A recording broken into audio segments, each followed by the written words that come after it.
자, 오늘은 요한계시록 11장 두 번째 시간입니다. 지난 시간에 이어서 오늘은 하나님의 교회와 그리고 하나님을 믿는 백성들이 왜 고난에 직면을 할까? 왜 고난을 당할까? 라는 이 질문에 대한 해답을 함께 찾아보려고 합니다. 여러분, 고난은 원래 하나님의 뜻이 아닙니다. 원래 이 고난의 원인은 사실은 죄 때문에 온 것입니다. 창세기에 보면 하나님께서 처음 창조하신 세계, 그 에덴 동산에는 이 고난이 없었습니다. 그런데 인간이 하나님과 같이 되려는 교만에 빠지게 되고 그 교만으로 인해서 죄가 들어오게 된 거죠. 그 죄의 대가는 뭐냐면 죽음입니다. 죽음이라고 하는 것은 영적으로는 하나님과 단절됐다는 거고, 그 다음에 현상적으로는 우리의 육신이 수명의 한계를 갖게 됐다. 그래서 그 시간이 차면 이제 우리가 흙으로 돌아가는, 이것이 바로 죽음의 의미이죠. 또 이 죽음은 우리가 현실을 살아갈 때 여러 가지 증상으로 다가옵니다. 그래서 그 죽음의 증상이 뭐냐면 고난인 것입니다. 가장 대표적인 것이 뭐냐면 질병입니다. 우리에게 닥치는 여러 가지 사건, 사고, 또 몸 안에 있는 질병, 이게 죽음의 증상이에요. 현실 세계 속에서의 죽음의 증상인 고난이 이렇게 나타나고, 또 심리적으로는 불안, 두려움, 염려, 이런 게 다 죽음의 증상입니다. 그래서 현실 속에서 우리는 이런 고난을 겪게 되는 것이죠. 예수 그리스도를 믿는 사람은 이 죄의 문제가 해결이 된 사람들입니다. 그런데 우리가 살고 있는 이 세상에는 과거도 그렇고 현재도 그렇고 예수님을 믿지 않는, 그래서 죄의 문제를 해결하지 못하는 사람이 너무나 많습니다. 그리고 우리가 살고 있는 이 세계 각 영역 속에 이 죄의 문제가 해결되지 않는, 죄가 여전히 통치하고 있는 그런 영역들이 사실 너무나 많습니다. 그렇기 때문에 이 고난은 필연적으로 올 수밖에 없는 거예요. 그렇다고 해서 죄의 문제를 해결한 그리스도인들이 세상에서 밖에 나가서 살 수는 없는 거잖아요. 여전히 죄의 문제를 해결하지 못한 사람들과 함께 어울리면서 살아야 되고, 또 죄가 통치하고 있는 죄의 영역 속에서 우리가 살 수밖에 없기 때문에 죄의 문제를 해결했음에도 불구하고 우리는 고난을 피할 수가 없는 겁니다. 예수를 믿음에도 불구하고 이 고난의 현실에 우리 그리스도인들도 여전히 노출될 수밖에 없다라는 것이죠. 자, 그런데 오늘 이 요한계시록 11장은요, 이 고난에 대한 또 다른 차원을 우리에게 말씀하고 있습니다. 이 요한계시록 11장에서 말하는 고난은 바로 예수 그리스도를 믿는 것 때문에 당하는 고난입니다. 예수님을 믿고 예수님을 전하고 그 예수님의 복음대로 살려고 애를 쓰다가 당하는 고난을 말씀하는 것입니다. 3절 말씀에 보면 내가 나의 두 증인에게 권세를 주리니 그들이 굵은 베옷을 입고 1260일을 예언하리라 그랬습니다. 여기에서 두 증인은 교회입니다. 하나님의 백성들입니다. 두 증인이 고난을 당합니다. 우리가 2절에서 이미 살펴보았죠. 성전 밖은 측량하지 않으므로 이방인에게 짓밟히고 있다. 이 말은 그리스도인들의 외적인 현실은 바로 고난의 직면에 있다라는 것이었죠.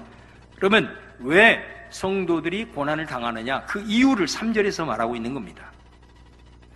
예언을 한다 그럽니다. 예언이라고 하는 것은 하나님의 말씀을 맡는다 그런 말이에요. 그럼 예언을 한다라는 것은 그 맡은 말씀을 전한다 그런 뜻입니다.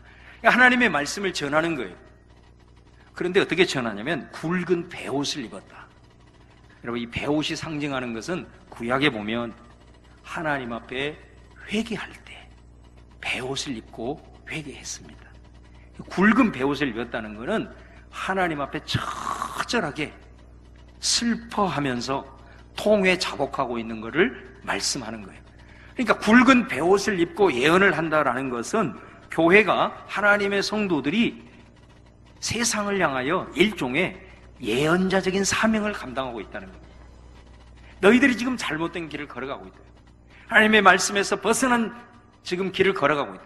빨리 돌이켜야 된다는, 회개하고 주님 앞에 돌아와야 된다 말씀을 선포하면서 그들에게 회개를 촉구하고, 그리고 잘못된 길을 돌이키라고 교회와 하나님의 성도들이 세상을 향하여서 지금 예언을 선포하고 있다라는 것입니다. 그 교회의 선포를 듣고 세상은 어떻게 반응할까요? 한번 여러분 생각을 해보세요. 어떻게 반응합니까? 10절 말씀, 오늘 봉독하지 않았지만 10절 말씀에 보면 이렇게 말합니다.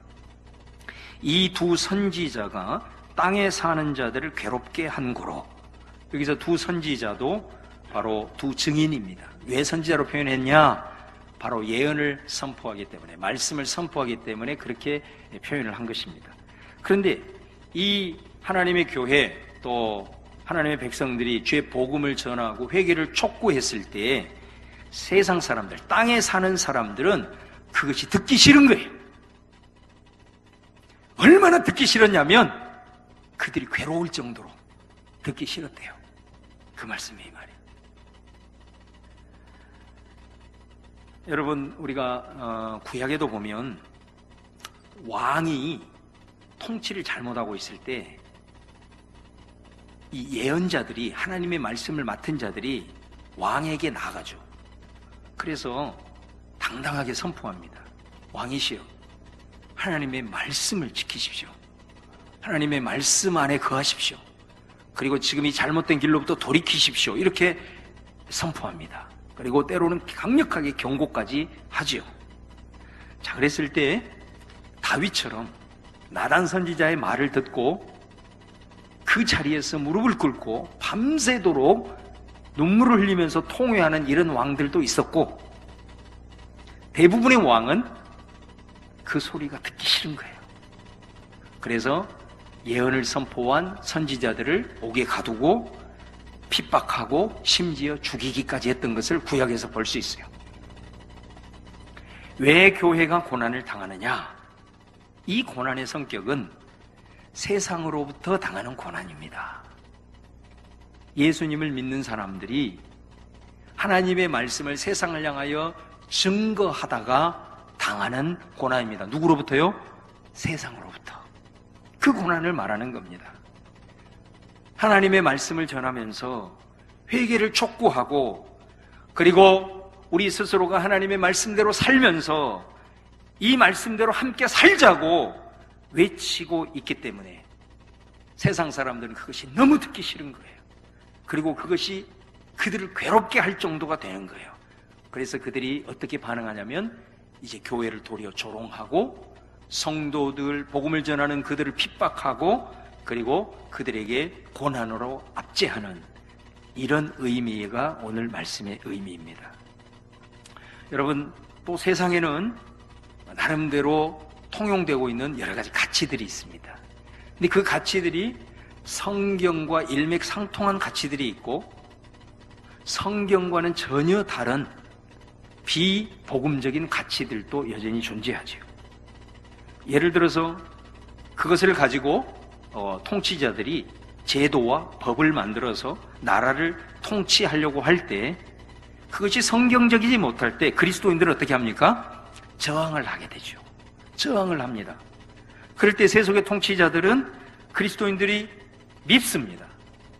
그럴 때 여러 가지 수단을 동원해서 그리스도인들을 압박하고 핍박을 하죠. 그것을 가장 잘 보여주는 게 뭐냐면 요한계시록입니다. 요한계시록의 상황은 당시에 역사적으로 로마라고 하는 나라가 통치하고 있는 시대입니다. 로마는 세 대륙을 다 장악을 한 대제국이었습니다. 이 제국을 통치하기 위해서 로마가 하는 일이 뭐냐면 첫 번째로는 길을 닦았습니다. 그래서 모든 길은 로마로 통한다라는 말이 있잖아요. 그래서 길을 잘 닦아서 어디 지역에서 반란을 일으킨다 그러면 군대들이 확 길을 타고 가서 제압을 하곤 했어요. 그거 가지고는 안 되는 거예요. 그래서 로마 하면 또 유명한 게 뭐냐면 법입니다. 이 법제도를 잘 정비를 했습니다. 여러분, 어떤 한 사회 속에서 법이 잘 세워지지 않고 법이 잘 집행되지 않으면 백성들은 그때부터 불만을 갖게 됩니다. 그리고 그 불만이 쌓여서 이제 밀란이 일어나는 경우가 되게 되죠. 그래서 로마는 이 대륙을 잘 통치하기 위해서 법제도를 최선을 다해서 잘 정비해서 효율적으로 통치하고자 했던 것이죠. 법까지 보고 또 안 되는 거예요. 그래서 이 로마가 마지막으로 들고 나온 것이 뭐였느냐면 황제를 신격화하는 것입니다. 저 북녘 땅의 김일성을 신격화한 것처럼 황제를 신격화하는 거예요. 이것이 황제 숭배 사상입니다. 그래서 각 지역의 모든 황제들의 동상을 세워놓고 그 동상 앞에 다 절하게 합니다. 또 길드라고 하는, 우리로 말하면 일종의 조합입니다. 그 조합을 만들어 놓고 조직적으로 황제 숭배를 강요했습니다. 사람들이 여기에 참여하지 않으면 조합 활동을 못함으로 경제적으로 상당히 불이익을 받게 됩니다. 그래서 먹고 살기 위해서 어쩔 수 없이 조합에 가입하기 위해서 황제 숭배를 하게 되었습니다. 그런데 이 황제 숭배를 거부하는 무리들이 있었습니다. 아무리 경제적으로 가난해도, 내 목숨이 위태로워도, 심지어 순교를 당해도 황제를 신처럼 섬길 수 없다 하는 무리들이 있었는데, 그 사람들이 누구였냐면 그리스도인들이었습니다. 그래서 여러분, 이 시대에 특별히 요한계시록에서 왜 그리스도인들이 그토록 가난하게 살았는지 이유를 아시겠죠? 왜 그토록 그리스도인들이 그토록 고난 가운데 있었는지를 우리는 이것을 통해서 분명하게 알게 되는 것입니다. 그리스도인들이 고난을 받는 것은 바로 이런 이유 때문이었다라는 거죠. 예수를 전하고 예수의 말씀을 따라 살려고 몸부림을 치면서 세상의 가치와 부딪히면서 살아갈 때에 세상으로부터 받는 핍박, 세상으로부터 받는 고난, 이것이 오늘 본문 말씀에서 말하는 고난입니다.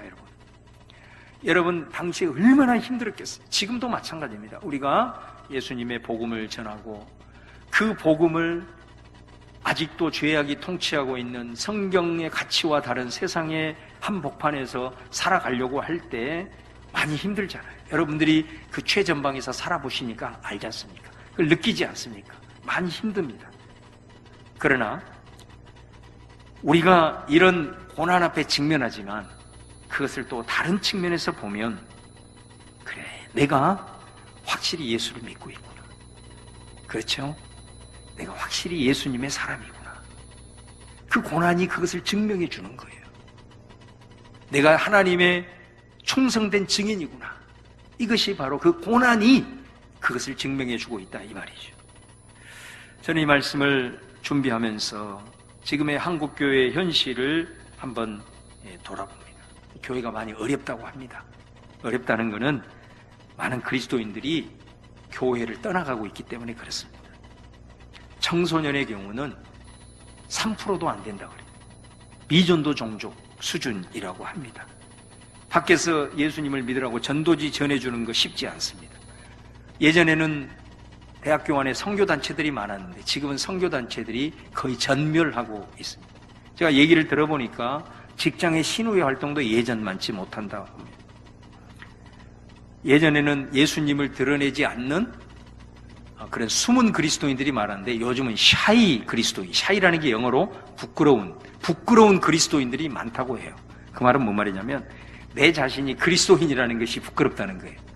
그래서 자신의 신앙적 정체성을 숨기고 살아가는, 나는 분명히 예수님을 믿는데 내가 예수 믿는다는 것을 부끄러워하는 그런 샤이 그리스도인들이 점점 늘어가고 있다고 합니다. 정치적으로, 제도적으로, 법적으로 교회를 압박하기 시작합니다. 여러분, 사실 드러나지 않아서 그렇지 사회복지라든가 구제라든가 자원봉사라든가 특별히 해외 봉사, 이건 70% 이상을 교회가 사실은 하고 있거든요. 그런데 왜 이렇게 교회를 핍박하고 성도들이 이렇게 점점 어려워지고 있을까? 어떤 사람들은 언론이 악의적인 보도를 교회를 향하여 하고 있다, 이렇게 말하는 사람도 있습니다. 앞으로 이런 현상은 더 심각해질 것이다라고 얘기를 하죠. 근데 우리가 한번 질문을 던져보자는 것입니다. 우리가 과연 직면한 이 고난의 원인이 뭔가? 오늘 요한계시록의 말씀처럼 교회와 성도가 예수님의 복음을 전함으로써 우리가 지금 이런 고난을 당하고 있는가? 불의하고 부정한 세상을 향하여 교회가 예언자적인 사명을 감당하기 때문에 교회가 세상으로부터 핍박을 받고 있는 것인가? 그리스도인들 한 사람 한 사람이 삶 속에서 정직하고 순결한 삶 때문에 세상 사람들이 그리스도인의 거룩성을 따라오지 못해서 오히려 그리스도인들을 왕따시키고 그리스도인들에 대해서 조롱하고 핍박하고 있는 것인가? 이것이 아니라면 도대체 무엇일까? 부끄럽지만 교회 지도자들에 드러난 심각한 윤리적인 타락 때문은 아닌가? 교회 자체의 문제를 스스로 해결하지 못하고 작은 것도 이제는 세상 법정으로 끌고 가서 교회 안의 문제를 교회 스스로 해결하지 못하는 모습에 실망한 그리스도인들이 교회를 조롱하고 있는 것은 아닌가?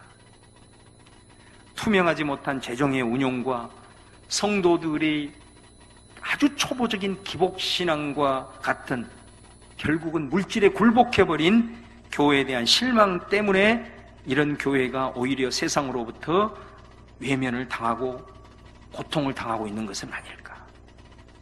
여러분, 제가 방금 말씀했던 이 후자, 만약 이런 원인 때문에 교회가 힘들고 교회가 고통을 당하고 어려워하고 있다면 오늘 말씀과는 아무런 상관이 없다라는 거죠. 성경이 말한 우리가 직면한 고난은 이런 것이 아니란 것이죠. 우리가 직면한 고난은 요한계시록에서는 예수님 때문이어야 된다라는 것입니다. 예수님을 전하다가 고난을 당해야 되는 것이고 예수님처럼 살려고 애를 쓰다가 당하는 고난이어야 한다는 것을 말씀하고 있는 겁니다. 오늘 저 자신을 비롯해서 우리 모두가 한번 정직하게 돌아봅시다. 내 삶에 과연 이런 고난이 있는지, 없다면 여러분이 그리스도인으로서 지금 제대로 걸어가고 있는지를 돌아봐야 돼요. 예수님 때문에 당하는 이런 고난이 없다면 우리는 과연 그리스도인 맞습니까?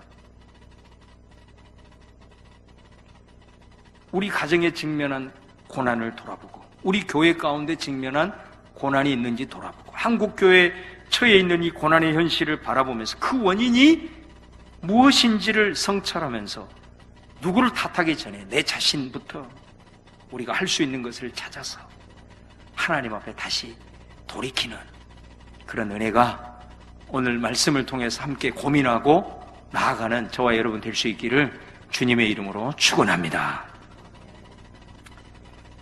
다음으로 4절 말씀에 보면요, 두 감람나무와 두 촛대, 이건 역시도 교회를 가리킵니다. 그런데 5절 말씀에 보니까 교회가 강력한 권세를 가졌다 이렇게 말해요. 세 가지가 나오는데요. 첫 번째는 입에서 불이 나와서 핍박하고 있는 원수를 삼켜버린다, 이런 표현이 나옵니다. 교회를 핍박하고 성도들을 죽이려 하는 자들이 도리어 죽임을 당한다, 이렇게 말합니다. 사실 이 말씀이 구약의 열왕기하 1장에 나온 말씀입니다. 거기에 보면 당시의 선지자가 누구냐면 엘리야입니다.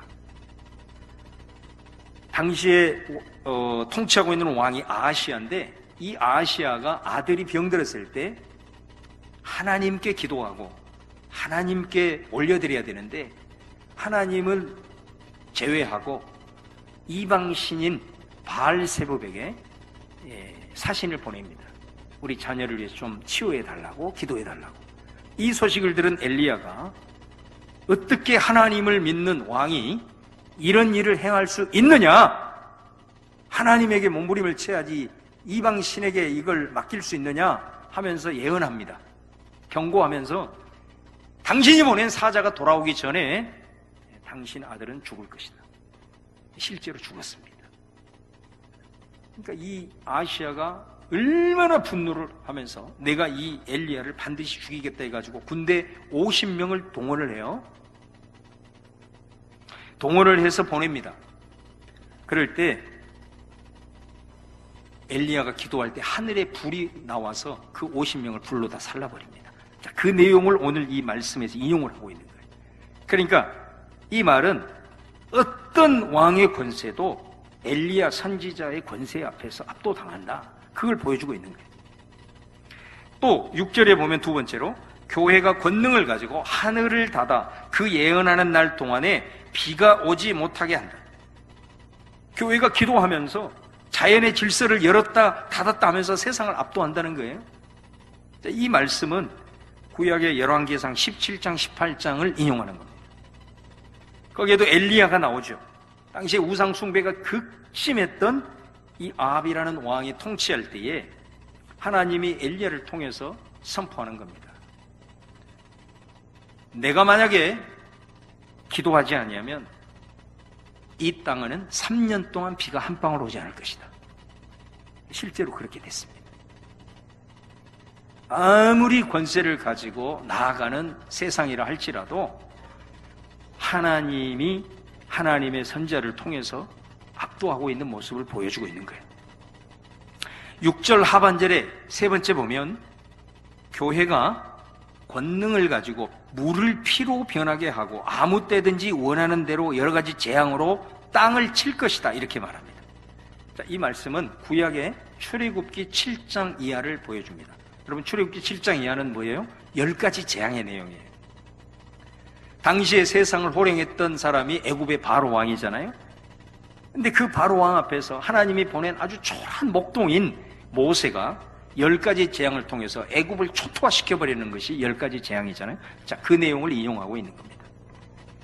여러분, 지금 본문에서 나타난 교회의 현실은 뭐냐면요, 극심한 고난이거든요. 이방인에게 짓밟히고 있는 거예요. 이런 고난의 현실인 거예요. 그런데 오늘 4절에서 6절을 읽어보면 그 반대 얘기를 하고 있는 거예요. 오히려 교회가 권세를 받아가지고 세상을 압도하고 있는 거예요. 그럼 이게 좀 말이 잘 안 맞잖아요. 분명히 지금 교회가 이방인에게 짓밟힘을 당하는 이런 엄청난 고난의 현실인데 그 반대 얘기를 하고 있는 거예요. 교회가 세상을 압도하고 있다. 도대체 이게 무슨 말이냐? 굉장히 모순적인 거거든요. 근데 여러분, 우리가 성경을 읽다 보면 모순된 이런 모습들이 많이 나오거든요. 근데 그 모순이라고 해서 다 틀린 것이 아니에요. 말이 되는 모순이 있어요. 이걸 우리는 뭐라 그러냐면 역설이라고 얘기합니다. 이 메시지는 역설적인 메시지를 우리에게 던지고 있는 겁니다. 분명한 것은 뭐냐면 교회 현실은 고난의 상황입니다. 그런데 교회가 권세를 가지고 오히려 그들을 핍박하는 세상을 압도하고 있다고 그래요. 이게 무슨 말이냐? 이 역설이 무엇을 말하고 있느냐? 좀 어렵지만은 제가 이 부분을 여러분들이 의미를 이해하기 위해서는 권세라는 이 단어의 의미를 알아야 합니다. 여러분, 3절에 다시 한번 보시면 거기에 권세를 준다, 이런 표현이 나오죠. 권세라는 말이 성경을 보시면 글씨가 조금 있어요. 성경에서 여러분 개역성 읽을 때, 성경을 읽을 때 글자가 조그맣게 나와 있죠. 이거는 성경 원문에는 없는 거예요. 틀림없는 사실입니다. 그래서 조그맣게 글자를 표기한 거예요. 이 3절에는 권세라는 말이 원문에는 없어요. 그런데 5절 6절에 봐보면, 아까 우리가 봉독한 5절 6절에 보면은 권능이라는 말이 2번이 나옵니다. 이 권능을 가지고 세상을 압도한 거거든요. 근데 이 권능이라는 말이 어떤 의미냐면요, 권세라는 말이에요. 그러니까 권능은 영어로 굳이 표현을 하자면 파워입니다. 힘입니다. 능력입니다. 근데 원래 이 단어의 의미는 authority, 권세라는 단어예요. 이게 원문의 의미예요. 그러니까 이 권세라는 말은 권능보다도 훨씬 더 상위 개념이에요. 포괄적인 개념이에요. 왜 그러냐면 이 권세는 파워, 이것도 행사할 수 있는 권한이 있고요. 또 다른 의미에 있어서의 권능일 수도 있기 때문에 그래요. 이걸 잘 보여주는 게 사도행전 1장 8절이에요. 사도행전 1장 8절에 보면 여러분 이런 표현이 나와요. 오직 성령이 너희에게 임하시면 너희가 권능을 받고. 이 권능은 파워입니다. 힘입니다. 능력입니다. 자, 그럼 어떻게 되느냐? 예루살렘과 온 유대와 사마리아 땅끝까지를 내 증인이 된다. 실제로 사도행전에 보면 사도들이 성령의 권능을 받죠. 힘을 받아요. 그래가지고 뭘 하느냐? 복음을 증거할 때 기적을 베풉니다. 그리고 능력을 발휘해서 병자를 치유합니다. 귀신도 쫓아냅니다. 그리고 복음을 선포했을 때 3,000명이 회개하고 막 돌아오는 이런 초월적인 역사가 일어나요. 그런데 그것만 있는 게 아니에요. 권능을 받게 되니까 어떤 역사가 일어나냐면요, 오늘 마지막 부분에 보면 내 증인이 된다 그랬어요. 증인이 뭐예요? 증인의 의미는 여러분 순교자라는 의미입니다. 능력이 오면, 성령의 능력이 오면요, 어떤 권능이 나오게 되느냐면 순교할 수 있는 힘이 생긴다 이 말이에요. 이걸 권세라고 하는 거예요. 권능은 뭐예요?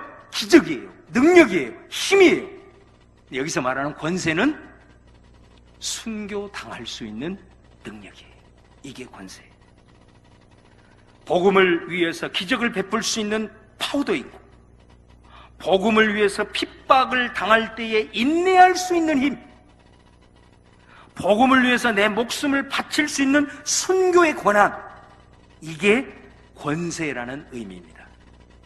오늘 이 두 증인에게 하나님께서 주시는 것은 뭐냐? 파워가 아니에요. 권세를 주신 거예요.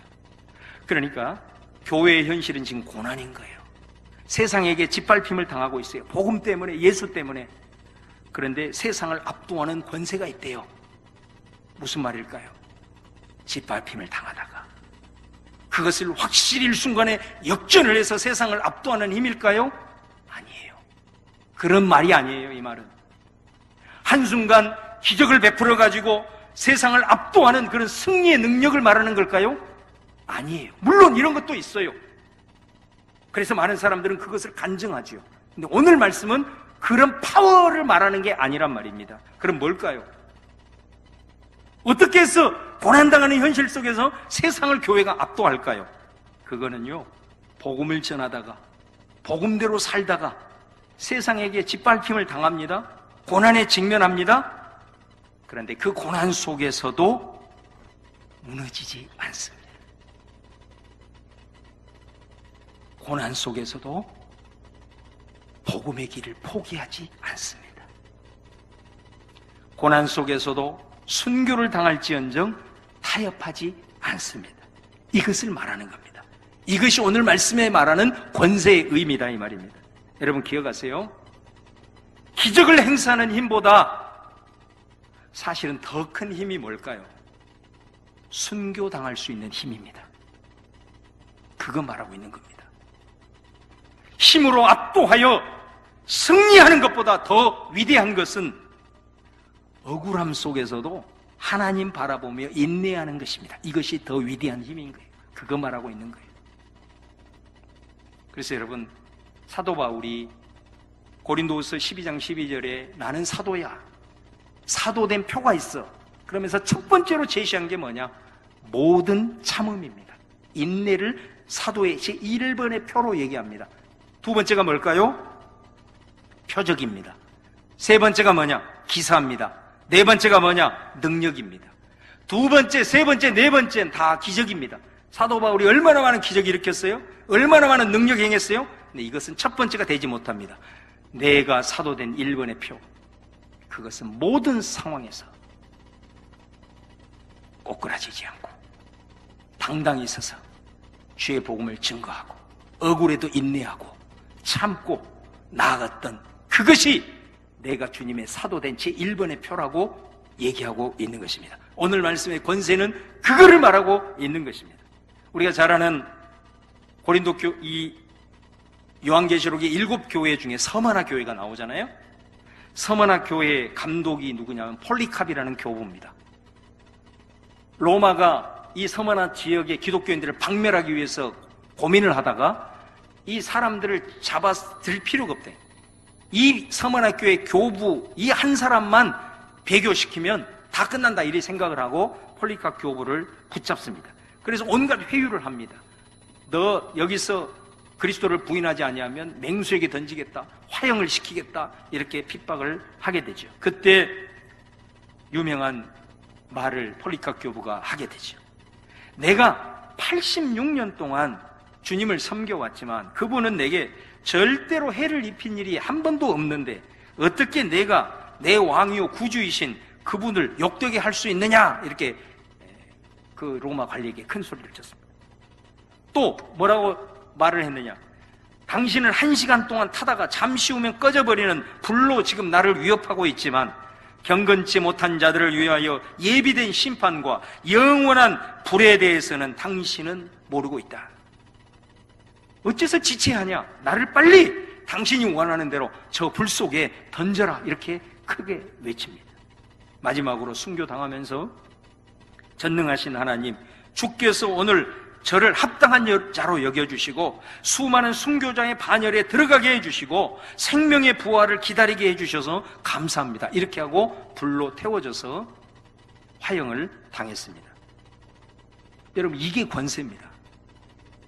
고난의 상황에서도 교회가 세상을 압도한다는 것이 무슨 기적을 일으켜가지고 또 능력을 발휘해가지고 세상을 주저앉게 하는 그것을 말하는 것이 아니고, 바로 이런 폴리카프와 같은 이 두 증인과 같은 고난 속에서도 당당하게 서 있는 그 현실에 직면하는, 여러분, 이런 영적인 지도자가 있었기 때문에 요한계시록 2장에 보면 서머나 교회 어떻습니까? 서머나 교회가 그 이후로 순교의 바람이 몰아쳤을 때 서머나 교회는 믿음을 지켰습니다. 그래서 칭찬을 받잖아요. 죽도록 충성했다고. 지금 성지순례를 가보면 소아시아 7교회는 다 터만 남아 있습니다. 그런데 지금도 유일하게 교회처럼 반듯하게 서 있는 유일한 교회가 서머나 교회입니다.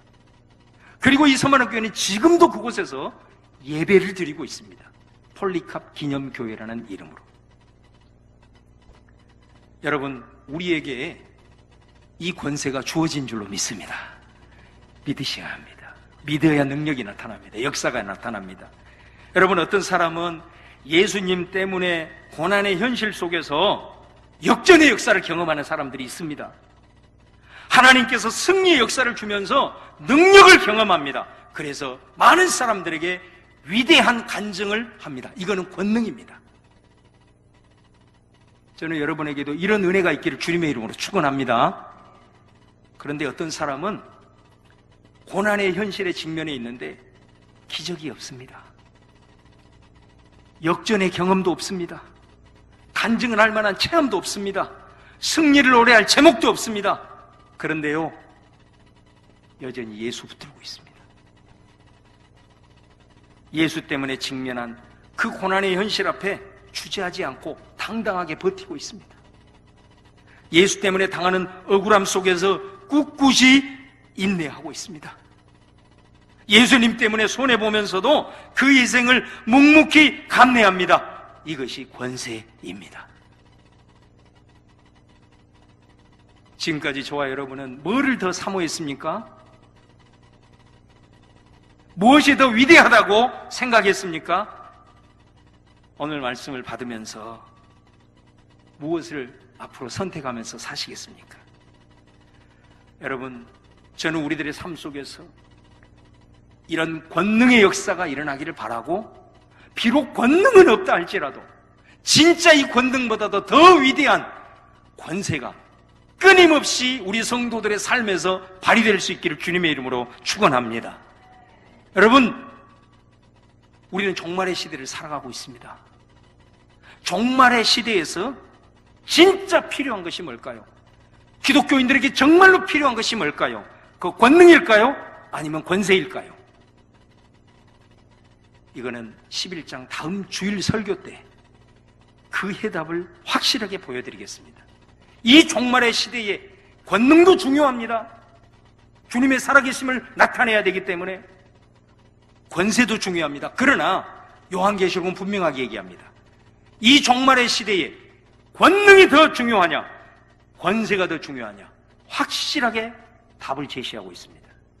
사랑하는 여러분, 오늘 주님 말씀 받으면서 우리 안에 신앙의 지평이 넓어지기를 바라고, 어떤 이에게는 사모함이 있기를 바라고, 어떤 분들에게는 주님께서 말씀하시는 위로의 음성을 들을 수 있기를 주님의 이름으로 축원합니다. 기도하겠습니다. 주님, 우리는 지금 직면한 고난의 현실 앞에서 이 고난의 원인이 무엇인지 말씀 앞에 성찰합니다. 혹시 우리의 타락 때문은 아닌지, 아니면 정말로 이 고난의 현실이 주님 때문인지. 아버지 하나님, 우리는 이 고난의 현실에 어떻게 직면하고 있는지를 또한 말씀을 통해서 돌아봅니다. 고난의 속에서 기적을 바라고 역전의 역사를 바라고 하나님의 초월적인 체험을 하기를 원했습니다. 그러나 그런 능력이 없어도 여전히 주님을 붙들고 있는 나 자신, 꿋꿋이 버티고 있는 나 자신, 억울함 속에서도 인내하고 있는 나 자신이 얼마나 위대한 권세자인지는 깨닫지 못하고 살았습니다. 그것을 통해서 하나님이 어떤 일을 행하시는지 보려고 하지도 않았고 보지도 못했습니다.